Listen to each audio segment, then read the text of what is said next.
अपने पसंदीदा शो के फुल एपिसोड देखने के लिए अभी डाउनलोड करें दंगल प्ले ऐप।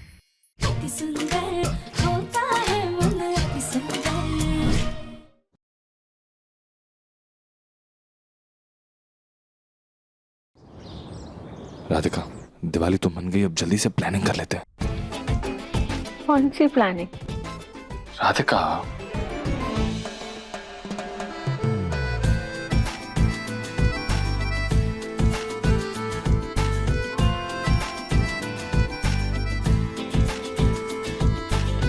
प्लानिंग?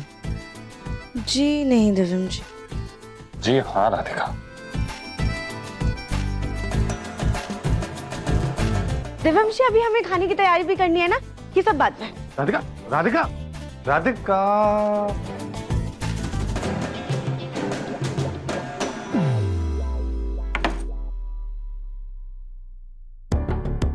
माँ, आपके लिए कमरा तैयार कर दिया है, आप आराम करिए, हम आपके लिए नाश्ता लेकर आते हैं। ये कितना मखमली है।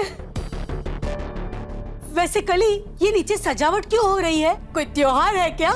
त्योहार नहीं है माँ, वो हमारी चाची सास जी है ना, उनकी सहेली की बहू की गोद भराई है, इसीलिए तो सब सजावट हुआ है। वाह भैया, घर तो बड़ा चौकस पाई हो। सहेली की बहू की गोद भराई और इतनी शान से हो रही है। मेरे लिए कुछ खाने को ले आओ, बड़ी भूख लगी है। नाश्ता हम ले आए हैं।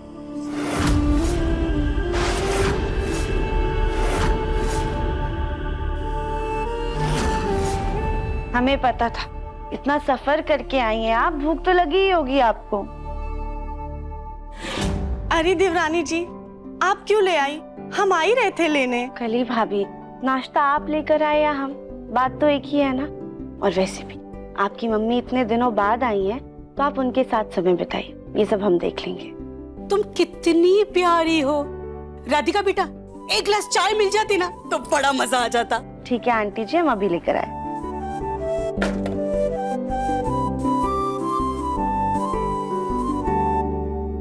कली बेटा, ये राधिका तुम्हें कुछ ज्यादा ही समझदार नहीं लगती? लगने की क्या बात है, हमारी देवरानी जी हैं ही समझदार। और तू ज्यादा ही बोली। मतलब? जरूरत से ज्यादा अच्छे लोग बड़े चालाक होते हैं। अब तू ही देख ले, घर में तेरी कोई सुनता नहीं और उसकी बात कोई टालता नहीं। हमें घर में रखने के लिए इसकी सिफारिश लगी। हाँ तो देवरानी किसकी है माँ? हमारी। वही तो, वो देवरानी है और तुम जेठानी, यानी कि घर की बड़ी बहू। इस घर में गोलो जी और तेरा राज चलना चाहिए, पर यहाँ तो गंगा ही उल्टी बहती है। ये सही नहीं है बेटा, वक्त रहते समझ जा, वरना बाद में पछताना ना पड़े। माँ, आप ज्यादा दिमाग मत चलाओ, उसे आराम करने दो। चलिए बैठिए, नाश्ता करिए।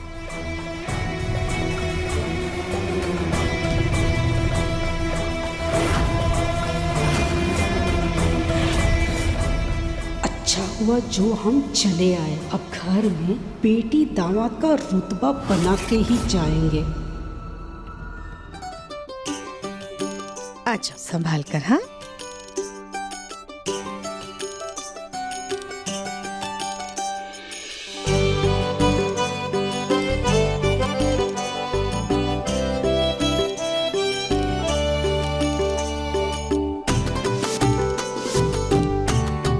Sujata, thank you so much मेरी बहू की गोद भराई की रस्म अपने घर में करने के लिए। इसमें थैंक यू वाली क्या बात है मंदिरा, इसी बहाने हमारे घर में भी रौनक हो गई। चलो रस्म शुरू करते हैं। मेरे पोते की बहू है, कोई कमी नहीं रहनी चाहिए। जी जी चाची जी, बिल्कुल कोई भी कमी नहीं रहेगी।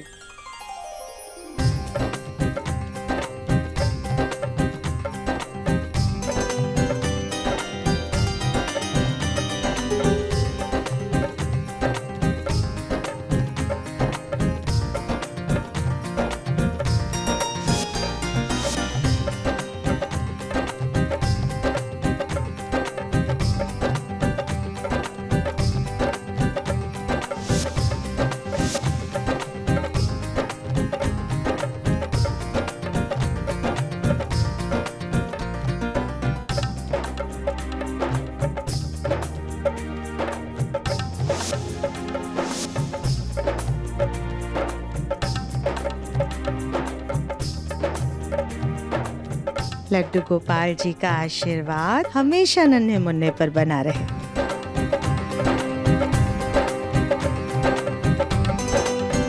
आइए भाभी।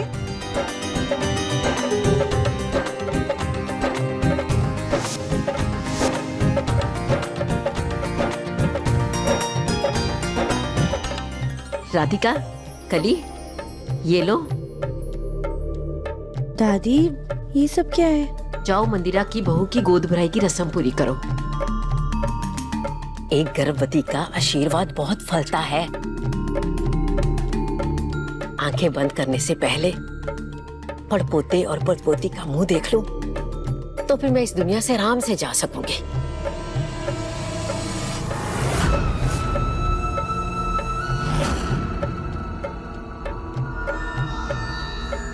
गैर की बहू के लिए इतना तामझाम। भगवान करे मेरी कली की भी गोद जल्दी भर जाए।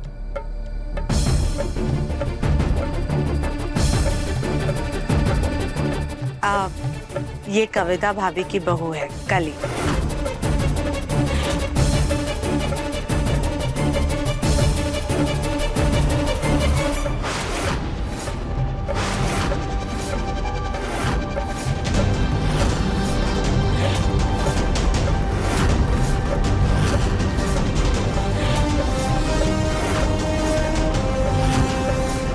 क्या हुआ माँ जी, आपने कली का हाथ क्यों पकड़ लिया? ये वही लड़की है ना जिसको मरा हुआ बच्चा पैदा हुआ था?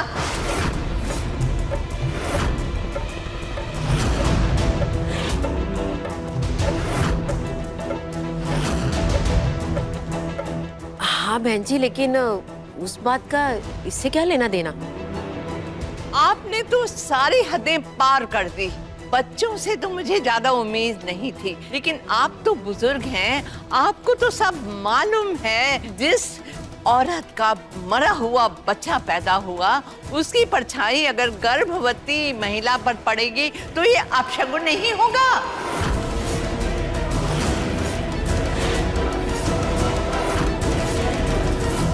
चाची जी, अरे ये सब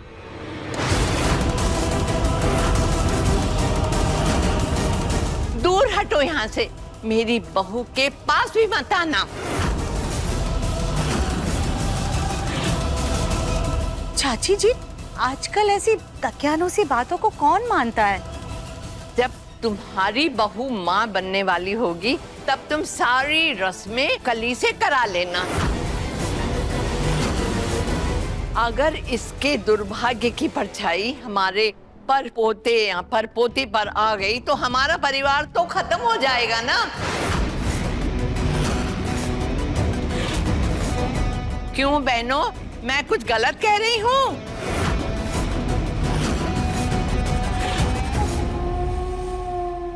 नहीं नहीं, सही कह रही है आप। जैसे सुहागनों के त्योहार में विधवाओं को नहीं बुलाया जाता, वैसे ही गोद भराई में किसी बांझ या ऐसी औरत से रस्म नहीं करवाते जिसका बच्चा जीवित ही ना बचा हो। क्यों कविता, तुम मानती हो ना इस बात को? अब मैं वो माफ करना सुजाता, अब माँ जी ने ये सारा वहम डाल दिया है मन में, तो तुम अपनी बड़ी बहू को इन सारी रस्मों से दूर ही रखना। अगर हम अपशगुनी हैं तो हमें नहीं करनी है रस्म।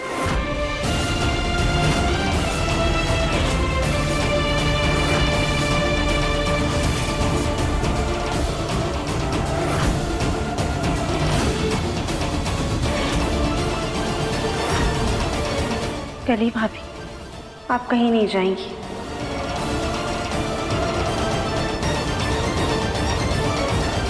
माफ कीजिएगा दादी जी, पर आपकी ये बातें कभी भी किसी भी जमाने में सही नहीं थी। ये रूढ़िवादी सोच ही हमारे समाज और हम औरतों की सबसे बड़ी दुश्मन है। अरे आप सब तो एक माँ है, एक माँ होने का एहसास, एक गर्भवती होने का एहसास आप सबसे बेहतर और कोई नहीं जानता है। आप लोगों को खुद इस बात का एहसास होना चाहिए कि अगर कोई औरत माँ ना बन पाए या फिर उसका मिसकैरेज हो जाए तो इसमें कभी भी औरत की गलती नहीं होती है।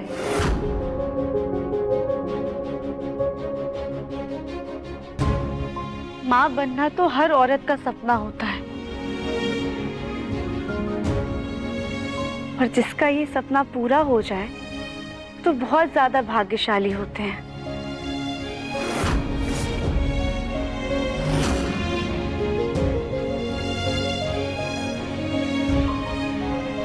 पर जिनका ये सपना पूरा नहीं हो पाता, इसका ये मतलब नहीं होता है कि वो अपशगुनी है।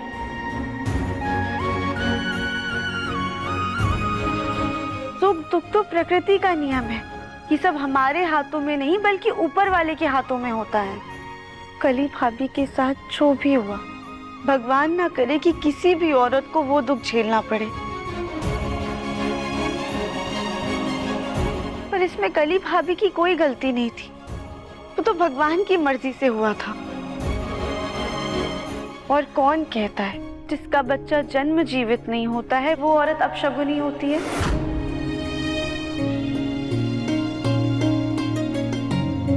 ऐसे देखा जाए तो माँ देवकी की 7 संतानों को कंस ने मार दिया था, और उनकी 8वीं जन्मी संतान को हम सब पूजते हैं।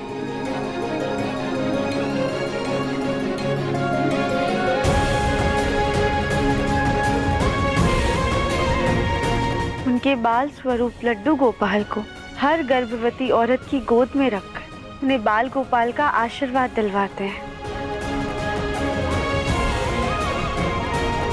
देवकी माँ के सब्र ने कृष्ण जी को जन्म दिया। क्या पता हमारी कली भाभी के नसीब में भी कोई प्यारे से लड्डू गोपाल हो।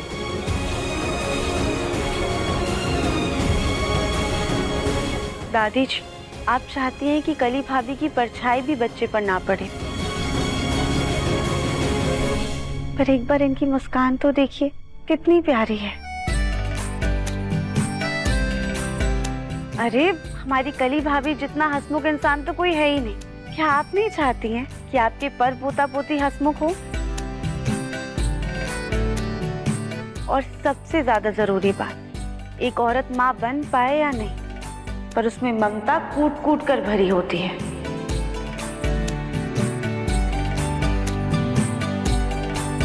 मम्मी जी, दादी जी, आराम से बेटा। आप लोग भले ही पुरानी सोच को मानते हो, पर मैं नहीं मानती।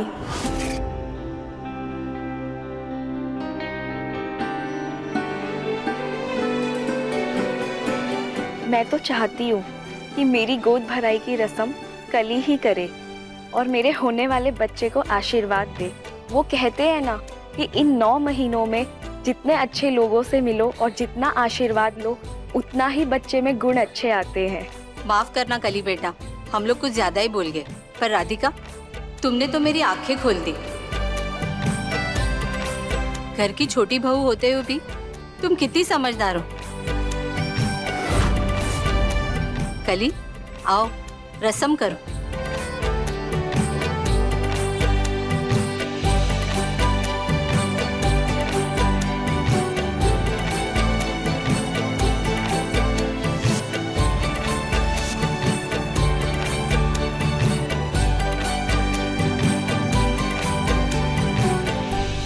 ये राधिका बड़ी चालू है, हमारी बेटी की बेइज्जती में भी अपनी तारीफें बटोर ले।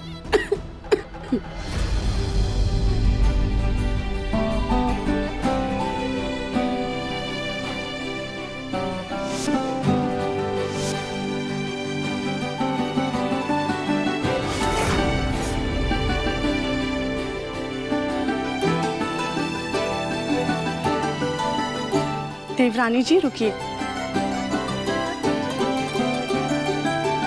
देवरानी जी, थैंक यू हमारा इतना साथ देने के लिए। ये लीजिए, हमारे हाथ से मिठाई खाइए। राधिका बेटा, ज्यादा मत खाना, फूल जाओगी। कैसी अजब बात है ना, नाम हमारा फूल है पर फूली हुई तुम हो। प्रभा जी, आपकी छोटी बहू की सोच बहुत अच्छी है। कल को जब इसका बच्चा होगा तो उसको बहुत अच्छी परवरिश मिलेगी। वो बहुत अच्छी माँ बनेगी। राधिका बेटा, जल्दी से खुशखबरी दो ताकि तुम्हारी भी रस्म में आने का जल्दी से मौका मिले। हमारी बेटी बड़ी है, उसके बच्चे से पहले सबको इस राधिका के बच्चे का इंतजार है। हद है। एक बात तो साफ है, इस घर में मेरी बेटी से ज्यादा उसकी देवरानी की बोलबाला है, जो हमें बिल्कुल अच्छा नहीं लगता, जो हमें अच्छा नहीं लग रहा। दंगल एक्सप्रेस चैनल को सब्सक्राइब करिए। आज गोद भराई की रस्म बहुत अच्छे से हो गई। भगवान की जल्दी से कृपा हो और हमारे घर में भी हमारी बहुओं की गोद भराई हो। आज फंक्शन में सारी औरतों को दिव्यम और राधिका की खुशखबरी का इंतजार था। ठीक।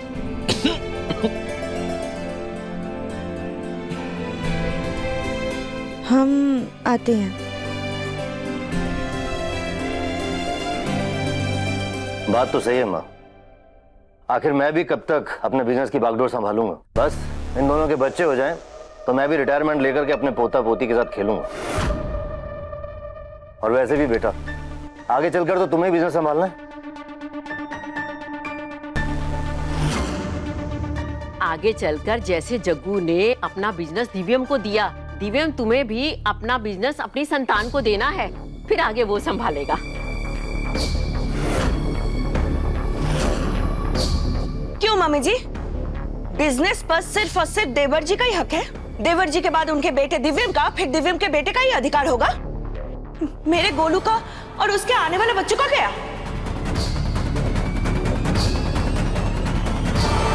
कविता, ऐसा क्यों सोच रही हो? अरे बिजनेस तो पूरे परिवार का है, जो अच्छे से संभालेगा बिजनेस उसी का होगा।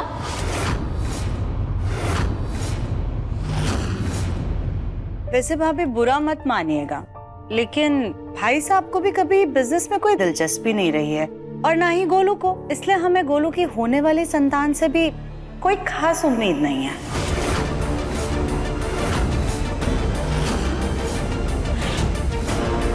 सुजाता, तुम तो चुप ही रहो। वैसे सुजाता ने कुछ गलत नहीं कहा है। एक मिनट, ये क्या बातें कर रहे हैं हम लोग? गोलू भैया जब मेरे साथ होते हैं तभी मैं हर काम अच्छे से कर पाता हूँ। मेरे हर काम में उनकी सलाह और उनकी मदद बहुत जरूरी है। ओके?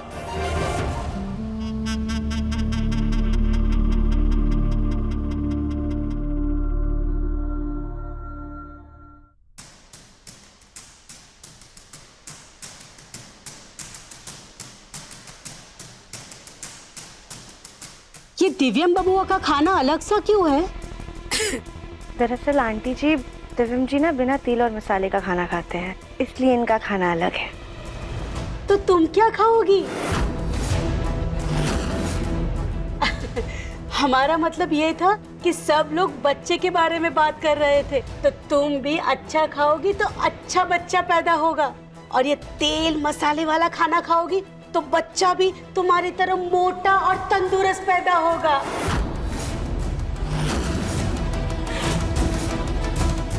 मम्मी जी, खाने के टाइम बातें नहीं करते हैं हम, बातें तो होती रहेंगी। आप प्लीज खाना खाइए। अब कली, तुम भी आओ, बैठो खाना खाओ।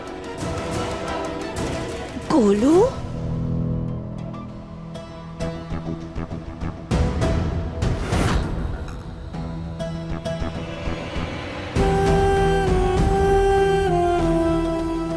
जितना ठूसना है ठूस लो राधिका, पर जैसे आज तुम्हारे गले से खाना नहीं उतर रहा है, वैसे ही बहुत जल्द तुम सबके गले नहीं उतरोगी।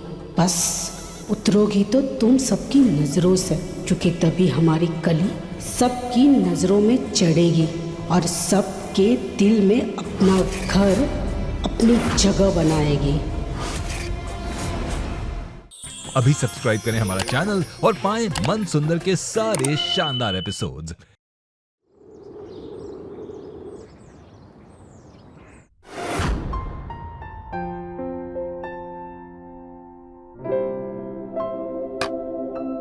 कली भाभी, ये वाली क्रॉकरी ऊपर नहीं नीचे रखी जाती है ताकि दादी आसानी से ले ले। आप तो जानती है ना, अगर आसानी से दादी को चीजें नहीं मिलती तो वो गुस्सा हो जाती हैं। और ये वाले कप्स ना दादी यूज नहीं करती हैं, तो आप इसे ऊपर रख दीजिए। ठीक है देवरानी जी। रसोई में राधिका का राज है, इसीलिए घर में राज कर रही है ये।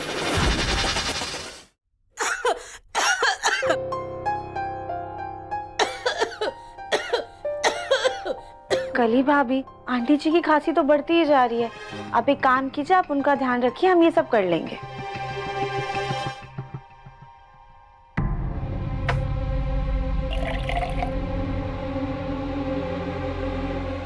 माँ, चलो पानी पियो।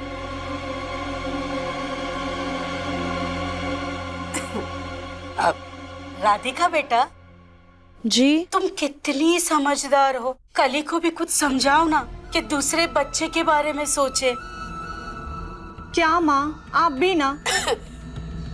बेटा माँ है हम, तुम्हारी फिक्र किए बिना ना आज तक जिए हैं ना आगे जी पाएंगे। और तुम आजकल के बच्चे जल्दी ही हिम्मत हार जाते हो। बेटा एक बार हारी हो उसका मतलब ये नहीं कि आगे भी हारोगी। अब राधिका बेटा जी, तुम्हारी शादी तो कली की शादी से पहले हुई थी, तो आज तक कोई खुशखबरी क्यों नहीं सुनाई?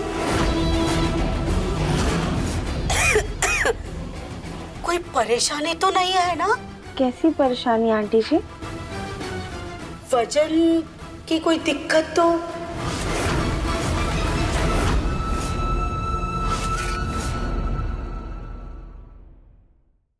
राधिका अगर माँ बन भी गई तो हो सकता है होने वाले बच्चे को दिक्कत हो, इसीलिए जरा उसके वजन पे ध्यान दीजिए। राधिका सर्दियाँ आने वाली है, इसलिए सीढ़ी पर चढ़ कर के ये कंबल और गद्दे निकाल लो, इन्हें धूप दिखानी है।